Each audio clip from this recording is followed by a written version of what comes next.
कर्मी आपो आपनी के नेड़े के दूर। सबकी अपनी अपनी कर्म कहानी है, नेड़े क्या और दूर क्या। तुम मत जाना किसी की कर्म कहानी में, भगवान अपने आप देख लेगा।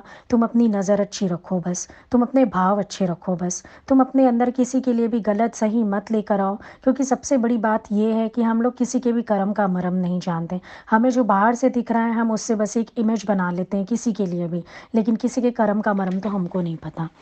लेकिन अपनी एक धारणा बना के हम उसी के अकॉर्डिंग पता कर लेते हैं कि ये व्यक्ति ऐसा है, ये व्यक्ति ऐसा है, जबकि ज़रूरी नहीं है कि वो वैसा है।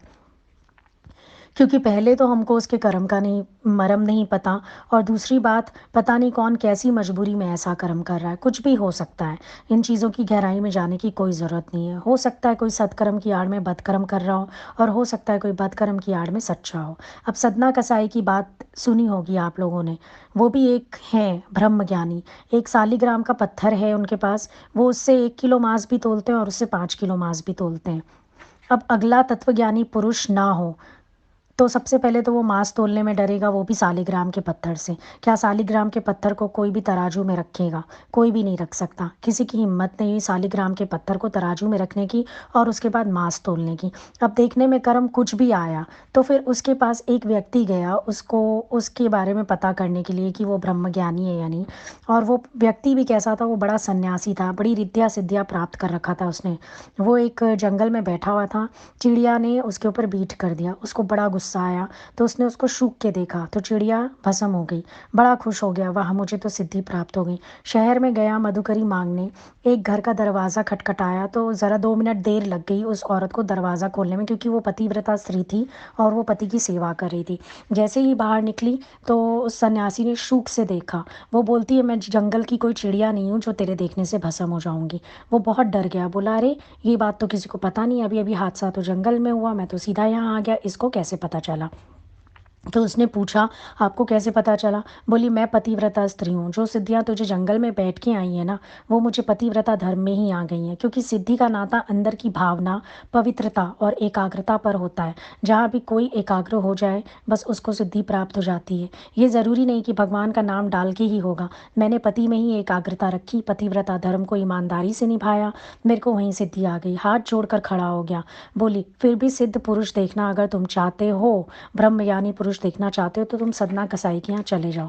पहले तो उसको शंका आई कि कसाई के यहाँ कैसे चला जाऊँ? बोला, हाँ तुम वहाँ जाओ, तुम्हें वहाँ पता चलेगा कि तत्वज्ञानी पुरुष क्या होता है, ब्रह्मज्ञानी पुरुष क्या होता है। अब वो वहाँ पहुँच गया। सदना कसाई ने बोला, बैठ जा, अभी तो धंधे का टाइम है, शाम को बात करेंगे। ज्ञानी भी ईमानदार, सेवा के समय सेवा, कर्म के समय कर्म। सारा दिन देखता रहा कि मांस तुलता है, ऐसे होता है वैसे होता है। शाम को पूछा कसाई से कि वो औरत कहती है आप तत्वज्ञानियों पर यहाँ मांस का धंधा चल रहा है। एक रहस्य खोला उन्होंने। क्या रहस्य खोला? सुनो। बोला, तू देख रहा है एक बकरा, एक तलवार, एक कसाई, मैं तीनों में एक ब्रह्म को जानता हूँ। मैंने तीन देखा ही नहीं। गला किसका कटा, क्यों कर कटा, तलवार क्या जाने। मैं कर्म का करता नहीं हूँ, ईश्वर करा रहा है। मैं ना बकरा देखता हूँ, ना मैं तलवार देखता हूँ, ना मैं सालिग्राम का पत्थर देखता हूँ। मैं कुछ भी नहीं देखता, ना मैं अपने आप को कसाई देखता हूँ। त्रिपुटी में एक ब्रह्म की भावना है मेरी। अब ऐसा वो तत्वज्ञानी पुरुष, कर्म करते हुए भी कर्मातीत। ये हो गया कर्म में अकर्म। देखने में तो कर्म आ रहा है पर कर्म में अकर्म हो गया, उसको कोई दोष नहीं आता। अब देखने में बदकर्म आ रहा है पर वो है तो योग को प्राप्त पुरुष। कभी कभी ज्ञान सुन के आप भी कर्म संवारना चाहते हो। कई लोग ज्ञानी होके दिखाना चाहते हैं, हम ऐसा करेंगे तो लोग ज्ञानी समझेंगे। अरे भाई, ज्ञानी होकर दिखाना नहीं है, ज्ञानी हो जाना है। पीछे कर्म जिसको जो दिखता है दिखे, कोई फर्क नहीं पड़ता। ज्ञानी कोशिश करता है प्रजा का हनन करने वाले ना हो जाऊं, इसके लिए कर्म भी संभाल के करता है। लेकिन पहले वो अपनी भावना को ठीक करता है। हमारी भावना कैसी है? हम सबके लिए जो भी इमेज बनाते हैं, लेकिन हमें पहले ये सोचना है कि भाई भावना कैसी है अगले की। मैं क्यों गलत सही सोचे जा रहा हूँ, मैं क्यों इमेज बना रहा हूँ। अब जिसको देखो आप खुश हो सकते हो, आपके अंदर इमेज अच्छी बनेगी, और जिसको देखो आप नाराज़ हो सकते हो, आपके अंदर उसकी गलत इमेज बनती है। झगड़ा तो आपके मन के ख्यालों का है। कौन अच्छा कौन बुरा, कौन भले कौन गंदे, गुरु नानक साहब को कहना पड़ा, जब सब रूप भगवान का है तो कौन भला कौन मंदा, सब उसी ने धारण किया है। अब चले जाओ तुम कुम्हार की दुकान पर, सारे बर्तन तो मिट्टी के हैं, सुराही भी चिल्लम भी। आप बोलो चिल्लम में तो कोयला जलता है, सुराही तो शीतलता देती है। दोनों की अपनी अपनी इम्पोर्टेंस है, दोनों को बनाया एक ही मिट्टी ने है। और बनाने वाला कारीगर भी एक ही है। मिट्टी सेम थी, कलाकार सेम था। एक उसने सुराही गढ़ दी, एक उसने चिल्लम गढ़ दिया। सुराही दोषी कैसे है फिर? चिल्लम दोषी कैसे है? नहीं, दोनों का अपना अपना स्वभाव है, दोनों की ज़रूरत होती है। अब आप बोलो भगवान ने कुछ अच्छे बनाए, कुछ बुरे बनाए, ऐसा भी नहीं है। सारे अपनी अपनी जगह इंपॉर्टेंट है। ब्राह्मण अपनी जगह इंपॉर्टेंट, वैश्य अपनी जगह, क्षत्रिय अपनी जगह, शूद्र अपनी जगह। अब शूद्र ना हो तो लोगों के घरों में गंदगी का ढेर लग जाए। भगवान ने वो भी सोच समझ के बनाया। नफरत का पात्र कोई भी नहीं है। तुम सोचते हो वो छोटा आदमी, सबसे बड़ा वही है। अपने बेटे को बोलो कचरा फेंक के आ जाए, हिम्मत है तेरे को फेंक आएगा वो हमारी गंदगी हटा रहा है, जो हमारी बीमारियों से रक्षा कर रहा है, हम उसको छोटा आदमी कहते हैं।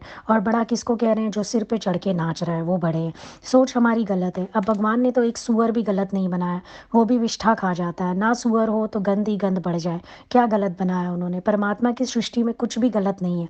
हमें देखना नहीं आता, हमें समझना नहीं आता, और हम बैठ के दोष निकालते रहते हैं।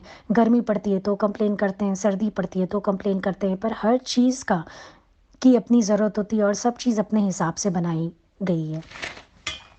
तुम समझ नहीं रहे हो परमात्मा कैसे हाजरा हजूर जायरा ज़रूर हर रूप में खड़ा है। तिरस्कार कर रहे हो, अपमान कर रहे हो, नामदेव की तरह। नामदेव की परीक्षा ली गई, उनकी परीक्षा ली गोरा कुमार ने। सिर पर उनको जोर से थापी मारा तो उसको गुस्सा आ गया। सारे संत लोग उधर बोले, पागल हो गए हो तुम लोग, तरीका है क्या ये परीक्षा लेने का? क्रोध में भाग गया वहाँ से। शाम को भगवान आए दूध पीने, रोज आते थे उसके यहाँ दूध पीने। और गोरा कुमार ने उसकी विक्षेपता देखनी थी, इसलिए उसने उसको कह दिया कि तू कच्चो रे कच्चो। भगवान को बोलता था, भगवान क्या मैं कच्चा हूँ? तुम तो मेरे घर रोज दूध पीने आते हो, फिर वो मुझे कच्चा क्यों कहता है? भगवान ने बोला, देख तू हर रूप में मुझे नहीं जानता है, पर अभी हर रूपों में अभी तुझे मेरा दर्शन करना सीखना है, इसलिए तू कच्चा है। बोला, नहीं पहचान लूंगा, तुम जिस रूप में भी आओगे मैं तुम्हें पहचान लूंगा। भगवान ने बोला, ठीक है तो फिर मैं आऊँगा, कभी भी आ सकता हूँ। 3 बार भगवान आए उसकी परीक्षा लेने उसके पास, लीला करी उसके सामने। उसके मन में कभी उसके मन में नफरत आ जाती, कभी द्वेष आ जाता। फिर भगवान ने बोला, तुझे ज्ञान की ज़रूरत है। कहीं जाके स्थिति बनी तो एक दिन वो बैठा था, रोटी बनाई उसने, और बना के जैसे ही रखी तो कुत्ता आया, कुत्ता लपक के ले गया। प्रार्थना करने लगा भगवान को अर्पण करने के लिए, उतने में कुत्ता लपक के रोटी ले गया। अब घी का कटोरा लेके पीछे पीछे दौड़ने लगा कुत्ते के। नज़र बन गई, तब भजन बना, नामदेव ने पकाई रोटी, कुत्ते ने उठाई, पीछे घी का कटोरा लिए जा रहे। स्वामी रूखी तो ना खाओ, थोड़ा घी तो लगाओ, रूप अपना क्यों मुझसे छुपा रहे? तेरा मेरा एक रूप, फिर काहे को हुजूर? तूने शक्ल बनाई है स्वांग की, मुझे ओढ़नी उड़ा दी इंसान की। ये भजन बना, तब नज़र बनी उसकी।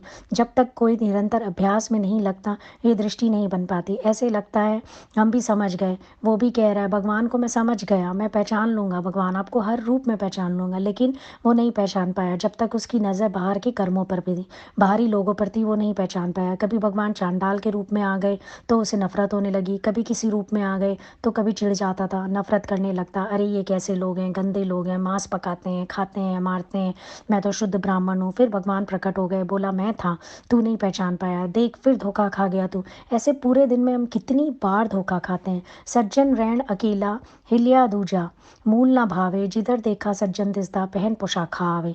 जहाँ देखता हूँ भगवान देखने में आता है, क्योंकि वही तो तरह तरह की पोशाक पहन के आता है। और जब ऐसा अभ्यास करेंगे तो तुम्हारी चंचलता, चपलता सब खत्म हो जाएगी। एक भगवत संबंध बनाओ ना सबसे। क्यों बेकार की बात करते हो सबसे? क्यों नाम रूप की बात करते हो? क्यों व्यवहार की बात करते हो? कोई करे भी तो उसको स्टॉप कर दो कि हमसे ये बात मत करो, ये सब अज्ञान है, ये सब धोखा है, ये सब मूर्खता है। बात करनी है तो भगवान की बात करो, नहीं करनी तो मत रहो, चुप रहो, मत करो, चुप हो जाओ, मौन रहो। ऐसे व्यक्ति से परे हो जाओ जहाँ हर टाइम खड़ा होकर कोई संसार की बात करना चाहता है। ऐसा व्यक्ति सत्संगी व्यक्ति नहीं है। ऐसे व्यक्ति को आत्मभाव स्थित थोड़ी होता है, उनको तो बस टाइम पास है। लेकिन जिसको आत्माकार स्थिति में कूटस्थ होना है, वो अपनी वृत्ति को संभाले। देखना ये वृत्ति ब्रह्म से पलटा ना खाए, देह छोड़ अमीरस को विषय जहर ना खाए।